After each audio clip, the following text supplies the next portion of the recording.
கொடியை விட்டு குதிச்ச மல்லிகையை ஒரு மொழி சிரிச்சு பேசறி வச்சு வார்த்தைகளை அடிச்சு போட்ட விரல வச்சு அழுத்திய கழுத்துல கொளுத்திய வெப்பமின்னு போகல.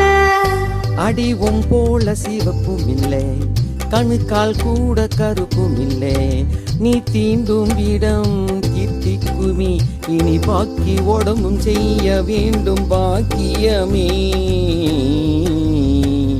ஊருக்கு சிறுத்தவளே, என்னை குங்குமத்தில் கரைச்சவளே, நெஞ்சில் மஞ்சள் தெச்சு குளிக்கையில் என்ன கொஞ்சம் பூசத்தாயே. உன் கொலுசுக்குள் மணியாக என்ன கொஞ்சம் மாத்து தாயே.